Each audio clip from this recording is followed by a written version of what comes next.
Right. ఈ 11 రోజుల పాటు నిర్విరామంగా పూజలు అందుకున్నటువంటి ఆ ఘననాథులు వడివడిగా అడుగులు వేస్తూ ఆ గంగమ్మ ఒడికి చేరుకునేందుకు నిమజ్జనం వైపు పయనమవుతున్నారు. తెలుగు తల్లి ఫ్లైఓవర్ దగ్గర ఇప్పటికే చాలా గణనాథులు చేరుకున్నాయి గంగమ్మ ఒడికి చేరుకునేందుకు. ఇక పూర్తి అప్డేట్స్ అందించడానికి మా ప్రతినిధి రాధిక ఉన్నారు. రాధిక, శ్రావణి, ఎప్పుడూ లేని విధంగా 11వ రోజు ఉదయం నుంచే మనకు ఈ మహా నిమజ్జనానికి సిద్ధమవుతున్న వినాయకులను మనం చూస్తున్నాం. ఒక్కసారి లైవ్లో చూద్దాము.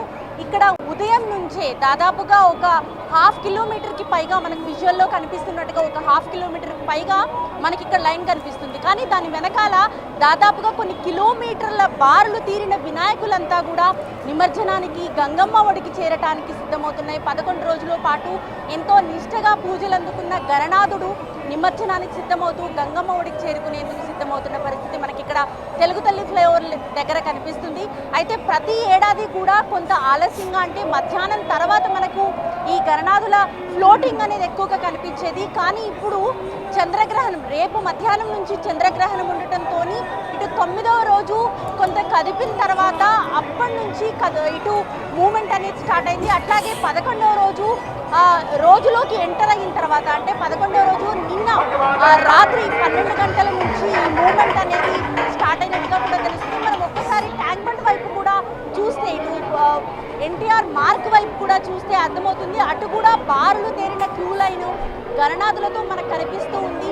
అయితే ఖైరతాబాద్ వినాయకుడు పడిన తర్వాతే మిగతా వినాయకులన్నీ కూడా మండపాల నుంచి కదిలే పరిస్థితి ప్రతి ఏడాది ఉండేది. కానీ ఈసారి చాలా తొందరగా రాత్రి 12 గంటల నుంచే రోడ్లన్నీ కూడా మొత్తం ఈ భారీ గణనాథులతో నిండిపోయిన పరిస్థితి అయితే మనకి ఇక్కడ కనిపిస్తుంది. తీన్మార్ చప్పుళ్లతో, ఇటు పాటలతో ఎంతో ఎంజాయ్ చేస్తూ యువత అంతా కూడా మనకి హైదరాబాద్లో ఎక్కువగా ఇటు మండపాలు కనిపిస్తూ ఉంటాయి. గల్లీకి 2-3 మండపాలు కనిపిస్తూ ఉంటాయి. పెద్ద పెద్ద వినాయకులు, వెరైటీ వినాయకులతో ఇక్కడ మండపాలను ప్రతిష్ఠిస్తూ ఉంటారు. సో ఈసారి ఇంకాస్త కోలాహలంగా మనకి 11వ రోజు నవరాత్రి ఉత్సవాలు ముగించుకొని 11 రోజుల పాటు పూజలు అందుకున్న గణనాథుడు తన తల్లి గంగమ్మ ఒడికి చేరుకోవడానికి వడివడిగా సాగుతూ ఉన్నాడు. మనకు ఎన్టీఆర్ మార్క్ వైపు చూస్తే కూడా అటు రూట్ అంతా కూడా కంప్లీట్గా గణనాథులతో నిండిపోయిన ట్రైన్స్ దగ్గర అంతా కూడా హడావిడి అయితే కనిపిస్తూ ఉంది. అయితే వివిధ రూపాల్లో మనకి ఈ వినాయకులను తీసుకొచ్చి ఇక్కడ మండపాల్లో ప్రతిష్ఠించి 11 రోజుల పాటు పూజలు అందించిన తర్వాత ఈ వినాయకులని దగ్గరలోని పాండ్స్, అంటే ఎక్కడికక్కడ శివారు ప్రాంతాల్లో కూడా పాండ్స్ ఏర్పాటు చేశారు. అట్లాగే చెరువుల్ని కూడా కొంత ఆధునీకరించారు కాబట్టి వాటిలో ఉన్న ఇదంతా తీసేశారు కాబట్టి వాటర్ అంతా క్లియర్గా ఉన్న చోట అయితే పెద్ద పెద్ద చెరువుల్లో అయితే నిమజ్జనాలు చేస్తూ ఉన్నారు. 3 అడుగుల కన్నా కింద, అంటే తక్కువగా ఉన్న గణనాథులను అయితే అక్కడికక్కడే పాండ్స్ ఏర్పాటు చేసి అక్కడ నిమజ్జనం చేయడానికి ఇప్పటికే జిహెచ్ఎంసీ అధికారులు ఏర్పాట్లు చేసి ఉన్నారు. జిహెచ్ఎంసీ పరిధిలోని నిన్న రాత్రి వరకు లక్షలాదిగా ఇటు 9 రోజుల పూజలు అందుకున్న గణనాథులంతా కూడా నిమజ్జనం చేసుకున్నారు. ఇవాళ మరిన్ని వినాయకులు కూడా ఇక్కడ నిమజ్జనం చేసుకోవడానికి అన్ని ఏర్పాట్లు కూడా చేశారు. ముఖ్యంగా హైదరాబాద్ వాసులకు ఒకప్పుడు ఖైరతాబాద్ వినాయకుడు అంటే పేపర్లో చూసుకోవడమో, టీవీలో చూసుకోవడమో సరిపోయేది. కానీ ప్రత్యక్షంగా గత 10 సంవత్సరాల నుంచి ఖైరతాబాద్ మహాగణపతి నిమజ్జనాన్ని కల్లారా వీక్షించడానికి వేలాదిగా, లక్షలాదిగా ఇక్కడికి ఎన్టీఆర్ మార్క్ వైపు చేరుకుంటూ ఉన్నారు. అయితే కొద్దిసేపట్లో ఇటు ఖైరతాబాద్ వినాయకుడు కూడా శోభాయాత్ర ప్రారంభం కాబోతుంది కాబట్టి కోలాహలం అయితే మొదలైందనే చెప్పుకోవాలి. తెలుగు తల్లి ఫ్లైఓవర్ నుంచి మనం ఈ మార్గం అంతా చూస్తే కూడా ఎన్టీఆర్ మార్గ్ కావచ్చు, ఇటు సెక్రటేరియట్ చుట్టుపక్కలంతా కూడా ఆ కోలాహలం హడావిడైతే మొదలైంది. భారీ గణనాథులంతా కూడా నిమజ్జనానికి సిద్ధమవుతూ ఒక్కొక్కరిగా వస్తున్న పరిస్థితి మనం ఒకసారి విజువల్లో చూస్తే కూడా బారులు తీరిన వినాయకులంతా కూడా సెక్రటేరియట్కి, ఇటు తెలుగు తల్లి ఫ్లైఓవర్ లైన్ మొత్తం అంతా కూడా మనకు భారీగా ఇటు వినాయకులు అయితే కనిపిస్తూ ఉన్నారు. పెద్ద పెద్ద లారీల్లో, పెద్ద పెద్ద ట్రక్కుల్లో ఈ వినాయకులను తీసుకొచ్చేటప్పుడు యువత ఎంతో ఎంజాయ్ చేస్తూ ఇటు ఆడుతూ పాడుతూ నిమజ్జన కార్యక్రమాన్ని పూర్తి చేసేందుకు ఇటు యువత ఎంతో ఆసక్తి చూపుతారు. ముఖ్యంగా హైదరాబాద్ నివాసులకి ఈ వినాయక చవితి వచ్చిందంటే చాలా సంబరంగా 11 రోజుల పాటు పూజలు చేస్తూ ఇటు ఆడుతూ పాడుతూ తీన్మార్ చప్పుళ్లతో, ఇటు డప్పు చప్పుళ్లతో స్టెప్పులు వేస్తూ వినాయకుడిని తన తల్లి గంగమ్మ ఒడికి చేరుస్తారు. మనం విజువల్లో చూస్తే అర్థమవుతుంది. ఇప్పటికే ట్యాంక్ బండ్ రూట్లో మనకి ఎన్టీఆర్ మార్గకు వెళ్ళే రూట్లో కావచ్చు, ట్యాంక్ బండ్ వైపు వెళ్ళే రూట్లో కావచ్చు, ఎంత క్యూ లైన్ మనకు వినాయకులు కనిపిస్తూ ఉందో. ఒక్కొక్క చోట మనకి దాదాపుగా ఒక 3 లైన్స్ ఫామ్ అయిపోయి మనకు చాలా బారులు తీరిన వినాయకులంతా కూడా కనిపిస్తూ ఉంది. ఇటు తెలుగు తల్లి ఫ్లైఓవర్కి ఇరుపక్కల కూడా మనకి వినాయకులంతా కనిపిస్తుంది. మరోవైపు ఇటు లిబర్టీ వైపు నుంచి అసలు ఇసుకేస్తే రాలని వినాయక విగ్రహాలన్నీ కూడా మనకి బారులు తీరిన వినాయక విగ్రహాలన్నీ కూడా మనకి కనిపిస్తూ ఉన్నాయి. కాబట్టి అటు నుంచి తెలుగు తల్లి ఫ్లైఓవర్ ఇటు కింద నుంచి మళ్ళీ అటు ఇటు బిఎస్ఎన్ఎల్ ఆఫీస్కి ఆ టర్నింగ్ దగ్గర నుంచి ఇటు లోపలికి వస్తున్న సిచ్యువేషన్ అయితే. సో ఇంత ట్రాఫిక్ ఏ ఏడాది కూడా 11వ రోజు ఉదయాన్నే ఇంత పెద్ద ఈ వినాయకుల ట్రాఫిక్ అయితే మనకి ఎప్పుడు ఉండేది కాదు. కానీ ఈసారి ప్రత్యేకంగా రేపు మధ్యాహ్నం 3 గంటల నుంచి చంద్రగ్రహణం ఉండటంతో ఆలోపే పూర్తి స్థాయిలో నిమజ్జన కార్యక్రమాన్ని పూర్తి చేయాలనే ఉద్దేశంతో ఇటు పురోహితులు కావచ్చు, ఇటు పూజారులు కావచ్చు పదే చెప్తూ ఉన్నారు. చంద్రగ్రహణం లోపే ఈ నిమజ్జన కార్యక్రమాన్ని వినాయకుడిని తన తల్లి గంగమ్మ ఒడికి చేర్చాలి అని చెప్తూనే ఉన్నారు. అందుకని ఇటు 11వ రోజులోకి ఎంటర్ అవ్వగానే రాత్రి 12 గంటల నుంచే మనకి వినాయక మండపాల నుంచి ఈ మహాగణపతులంతా కూడా బొజ్జ గణపతులంతా కూడా ఒక్కొక్కరుగా ఇటు వినాయక సాగర్కి చేరుతున్న పరిస్థితి. ఎవరిని చూసినా ఎవరిని కదిలించినా అంటే రాత్రిళ్ళు నిద్ర లేకపోయినా సరే తమ వినాయకుడిని తమ బొజ్జ గణపయ్యని తల్లి ఒడికి చేర్చడానికి ఆడుతూ పాడుతూ తీసుకొస్తున్న విజువల్స్ మనం చూస్తుంటే అర్థమవుతుంది. వాళ్ళు అంత రాత్రి వేళ స్టార్ట్ అయ్యి ఇక్కడికి చేరుకునేసరికి ఉదయం అయ్యింది. అయినా వాళ్ళలో ఎక్కడా జోష్ తగ్గలేదు. అదే తీన్మార్ స్టెప్పులతో ఆడుతూ పాడుతూ ఇటు వినాయక సాగర్ వైపుగా కదులుతున్న విజువల్స్ మనం చూస్తూ ఉన్నాము.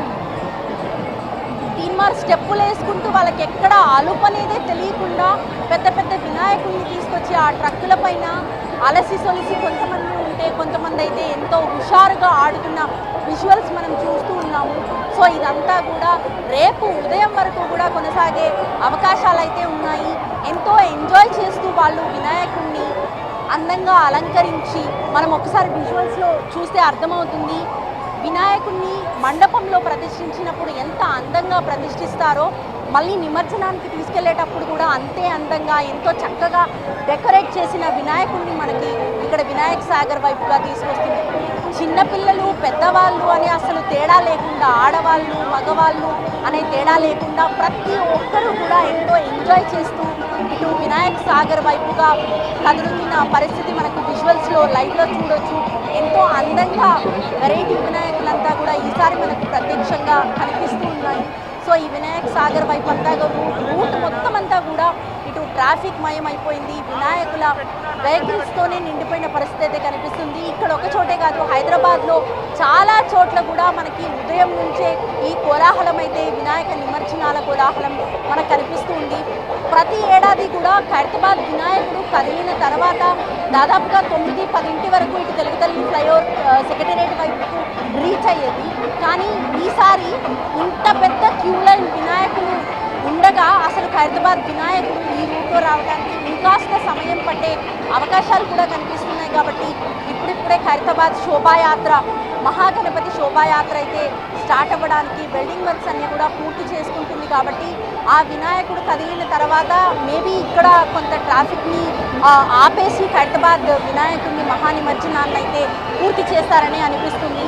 మనం విజువల్స్లో చూస్తున్నాము, జనాలంతా కూడా ఎంతో ఆడుతూ పాడుతూ ఇక్కడికి వస్తూ ఉండటము. ఒక్కొక్కరు పొలిటికల్ వినాయకుల్ని కూడా మనం చూస్తూ ఉన్నాము. ఒక్కొక్కరి పాటలు వింటూ ఉంటే వాళ్ళ పొలిటికల్ బ్యాక్గ్రౌండ్ కూడా అర్థమవుతుంది. సో ఒక్కొక్క వినాయకుడి దగ్గర వెరైటీ వినాయకులని మనకి ఇక్కడ తయారు చేయడం ఇక్కడ ప్రత్యేకంగా చెప్పుకోవచ్చు. హైదరాబాద్లోని ధూల్పేట్ ఏరియాలో ఎంతో ప్రత్యేకమైన వినాయకులను తయారు చేస్తూ ఉంటారు. ఈసారి ఇంకాస్త వెరైటీ వినాయకులు మనకి దర్శనమిస్తూ ఉన్నాయి. ఆ వినాయకులను తీసుకొచ్చేటప్పుడు కూడా మనకి ఎంత అందంగా అలంకరించిన ఆ వినాయకుల్ని మనకి ఇక్కడికి తీసుకొస్తున్నారు. ఒకసారి విజువల్లో చూస్తే కూడా కంప్లీట్గా పూలతో ఎంతో అందంగా అలంకరించి నిమజ్జనానికి వెహికల్లో తీసుకొస్తున్న పరిస్థితి మనకు కనిపిస్తూ ఉంది. ఆ వినాయకులని ఇటు నిమజ్జనానికి తీసుకొచ్చేటప్పుడు ఎంతో ఎంజాయ్ చేస్తూ తీసుకొస్తున్నా కూడా మళ్ళీ అక్కడికి వచ్చి నిమజ్జనం చేస్తున్న క్రమంలో అందరూ కొంత భావోద్వేగానికి కూడా గురవుతూ ఉంటారు. అగ్ని బార్ జల్దీ ఆవో అంటూ నినాదాలు చేస్తూ వినాయకుడిని సాగనంపటం మనం ప్రతి ఏడాది కూడా చూస్తున్నాము. అమ్మాయిలు, చిన్నపిల్లలు, మహిళలు చాలా ఎంజాయ్ చేస్తూ మనకి ఈ వినాయకుల నిమజ్జనానికి తరలి వస్తున్న విజువల్స్ మనం లైవ్లో చూస్తున్నాము. ఎంతో కల్లారా వీక్షించడానికి ఇక్కడ ఎంతో ఎన్నో వేల వెరైటీల వినాయకులు వస్తాయి కాబట్టి దాన్ని కల్లారా వీక్షించడానికి ఎక్కడెక్కడి నుంచో హైదరాబాద్ నలుమూలల నుంచే కాదు వివిధ జిల్లాల నుంచి ఇక్కడికి వచ్చి ఈ మహావినాయకులను దర్శించుకొని కల్లారా వాళ్ళు ఈ వెరైటీ వినాయకులను దర్శించుకునేందుకు వస్తూ ఉంటారు. వివిధ జిల్లాల నుంచే కాదు వివిధ రాష్ట్రాల నుంచి కూడా హైదరాబాద్ మహాగణపతిని దర్శించుకోవడానికి వస్తూ ఉంటారు. కాబట్టి ఇక్కడికి వచ్చిన తర్వాత ఇన్ని వేల వినాయకులను చూసి ఒక్కసారిగా తరించిపోతూ ఉంటారు. ఇక్కడ వినాయకులను తీసుకొచ్చే నిమజ్జన కార్యక్రమంలో ఎంతో ఎంజాయ్ చేస్తున్న యూత్ని చూస్తే అంటే ఒక్కొక్క కాలనీకి ఒక 4-5 వినాయకుడిని ప్రతిష్ఠ చేస్తూ ఉంటారు మండపాల్లో. వాళ్ళకు ఒక డ్రెస్ కోడ్ పెట్టుకొని దానికి చాలా రోజులుగా వ్యయ ప్రయాసాలైనా కూడా ఓర్చుకొని ఇటు ఎంతో అందంగా అలంకరించిన వినాయకుడిని ఇటు మండపాల్లో ప్రతిష్ఠించడమే కాకుండా అంతే అందంగా వినాయకుడికి బై బై చెప్పడానికి కూడా వాళ్ళు ఒక వెరైటీ ఒక గ్రూప్ థీమ్తో డ్రెస్సింగ్ ఏర్పాటు చేసుకొని అట్లాంటి ఒక అందమైన బై బై వీడుకోలు ఈ వినాయకుడికి చెప్తూ ఉంటారు. సో మనం విజువల్లో చూస్తున్నట్టుగా ఎంతో వెరైటీ వినాయకులంతా మనకు ట్యాంక్ బండ్ వైపుగా ఎన్టీఆర్ మార్గ్ వైపుగా కదులుతున్న వినాయకుల విజువల్స్ మనం చూస్తూ ఉన్నాము. ఉదయం నుంచి కూడా అసలు ఏ ఏడాది కూడా ఇంత కోలాహలం 6కి 7కి కనిపించని పరిస్థితి. కానీ ఇప్పుడు చూస్తే కొన్ని కిలోమీటర్ల బారులు తీరిన వినాయకులంతా కూడా ఇటు వినాయక సాగర్ వైపుగా కదులుతున్న విజువల్స్ మనం చూస్తూ ఉన్నాము. మట్టి వినాయకులే కాదు పిఓపి వినాయకులైనా కూడా ఎంతో వెరైటీగా తయారు చేసిన వినాయకులతో మనకి దర్శనమిస్తున్న విజువల్స్ మనం లైవ్లో చూస్తూ ఉన్నాము. ప్రతి ఏడాది ఇటు వినాయక చవితి వచ్చింది అంటే హైదరాబాద్లో ముఖ్యంగా చాలా ఘనంగా జరుపుతూ ఉంటారు. ఎంతో అంగరంగ వైభవంగా ఈ వినాయక ఉత్సవాలు నవరాత్రి ఉత్సవాలు జరపడంతో పాటు 11 రోజుల పాటు ఎంతో నిష్టగా మనకి వినాయకుల ఉత్సవాలను జరుపుతూ ఉంటారు. ప్రతి గల్లీలో కూడా వెరైటీ వినాయకులను ప్రతిష్ఠించి ఈ 11 రోజుల పాటు ఎంతో నిష్టగా పూజలు అందించి ఈ 11వ రోజు వీడుకోలు చెప్పడానికి కూడా అంతే అందంగా ఆ వినాయకుడిని అలంకరించి తన తల్లి గంగమ్మ ఒడికి చేర్చడానికి తీసుకొస్తున్న విజువల్స్ మనం ప్రత్యక్షంగా చూస్తున్నాము. Shravya. Right Radhika, thanks for the updates. Right, అది హైదరాబాద్లో గణేష్ నిమజ్జనోత్సవ సందడి కొనసాగుతుంది. గణేష్ శోభాయాత్ర వాహనాలతో రోడ్లన్నీ కూడా కిక్కిరిసిపోయాయి. అది తెలుగు తల్లి ఫ్లైఓవర్ దగ్గర నుంచి మనం ఆ లైవ్ విజువల్స్ చూడొచ్చు. వివిధ రూపాలలో కొలువుదీరినటువంటి ఆ గణనాథుల శోభాయాత్ర సాగుతూ ఉంది. దీంతో రోడ్లన్నీ కూడా కిక్కిరిసిపోయాయి. భాగ్యనగర వాసులు వినాయక చవితి వేడుకను ఏ విధంగా అయితే అంగరంగ వైభవంగా జరుపుకుంటారో నిమజ్జన వేడుకను కూడా అదేవిధంగా అంగరంగ వైభవంగా జరుపుతూ తన తల్లి అయినటువంటి గంగమ్మ ఒడికి సాగనంపుతూ ఉంటారు. చిన్న పెద్ద అనే తేడా లేకుండా తీన్మార్ స్టెప్పులతో డాన్స్లతో గణనాథుని సాగనంపుతూ ఉంటారు. ఇప్పటికే హుసేన్ సాగర్లో కొన్ని గణనాథుల నిమజ్జనోత్సవాలు జరిగాయి. గ్రేటర్ వ్యాప్తంగా కూడా మొత్తం 303 కిలోమీటర్ల దూరంలో ఈ శోభాయాత్ర సాగనుంది. ఇప్పటికే పోలీసులు కూడా గట్టి బందోబస్తు ఏర్పాటు చేశారు. ఈ గణేష్ నిమజ్జనోత్సవాలకి సంబంధించి లైవ్ అప్డేట్స్ ఎప్పటికప్పుడు ఎన్టీవీ మీకు